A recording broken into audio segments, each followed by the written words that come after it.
জানো তো, প্লান্ট আমি অনেক ভালোবাসি, কিন্তু এখানে আসার পর থেকে আমি একটা গাছও বাঁচাতে পারছি না। তার কারণ হলো, আমার যে ঘরটা আছে সেটা ফার্স্ট ফ্লোরে, আর যেখানে রোদ ভালো করে পৌঁছায় না। আর একটা গাছের জন্য কিন্তু রোদ, বাতাস আর জলের প্রয়োজন হয়।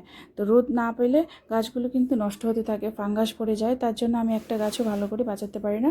আর নিচে আমার একটুকু মানে সুবিধা হচ্ছে না রাখার জন্য, তার জন্য দেখি কি প্রচুর গাছ নষ্ট হয়ে যায়। আর আমরা কি করি, বছরে দুবার করে বাড়িতে যাই, ঘুরতে যাই, তখন কি দেখি কি গাছগুলো নষ্ট হয়ে যায়। যেগুলো ফুল দেয় সেই গাছগুলো কিন্তু তাড়াতাড়ি নষ্ট হয়, তাদেরকে দুদিন পর পর বা একদিনে প্রত্যেক দিনই জল দিতে হয়।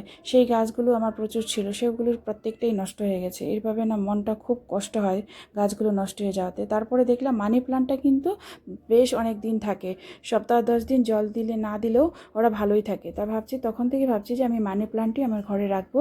বেশ ভালোও লাগবে, পজিটিভ ভাইবও দিবে, দেখতেও সুন্দর লাগবে, আর আমার কষ্ট হবে না, গাছগুলো নষ্ট হবে না। তখন থেকে আমি মানি প্লান্টই রাখি ঘরে।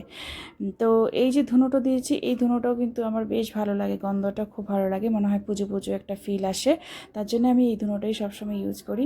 তো আজকের দিনটা আমি এইভাবেই শুরু করেছিলাম। তো তোমাদের কেমন কাটলো আজকের দিনটা অবশ্যই জানিও। সবাই ভালো থেকো, আজকে এখানেই আসছি, কালকে আবার ফিরে আসবো। সবাই ভালো থেকো, টাটা, বাই বাই।